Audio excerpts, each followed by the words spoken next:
Welcome to the Literary Titan podcast. In every episode, we dive into a book we've just read and share our thoughts, from best-selling authors to rising literary stars. We read it. Now let's talk about it. Beth Brookhart's The Four Queens of the Buttonbush Museum follows four very different women in 1950s California as they are pulled into the orbit of a struggling local museum and, eventually, into one another's lives. Irene, Odilia, Betty, and May Marie each arrive with her own hunger for usefulness, recognition, reinvention, or simply a place to stand, and the museum becomes both their battleground and their proving ground.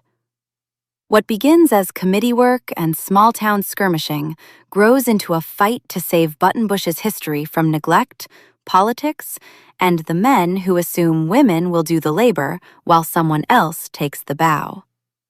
I loved how prickly this book is willing to be. Brookhart doesn't sand down her women into tidy heroines. She lets them be vain, jealous, frightened, funny, bossy, and occasionally magnificent. Irene's voice, in particular, has a bright, vinegary snap that kept the pages moving. The humor comes not from easy jokes, but from the daily absurdities of being underestimated. The casseroles, committees, social hierarchies, museum budgets, and men with grand plans that women are expected to execute quietly. The result is comic, but never weightless. What surprised me most was the tenderness beneath the squabble.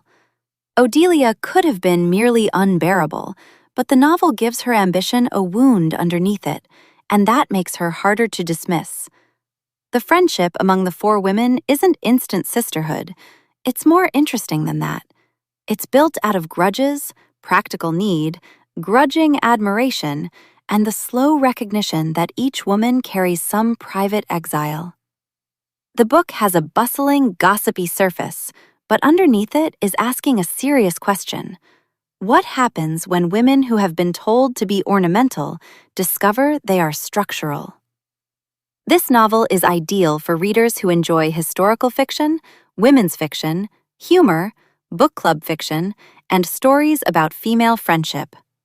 Fans of Fanny Flagg will feel at home here, though Brookhart's humor has a sharper little hat pin tucked inside the charm. The Four Queens of the Buttonbush Museum is heartfelt but never sentimental, funny without feeling slight, and full of the gritty energy of women determined to be seen. It's a tribute to the women who saved the room, then had to fight for their names on the plaque. Thanks for joining us on the Literary Titan podcast.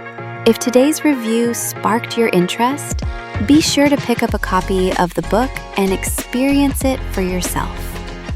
If you enjoyed the episode, don't forget to subscribe, leave a rating, or share it with a fellow book lover. Until next time, keep reading, not just to escape, but to grow.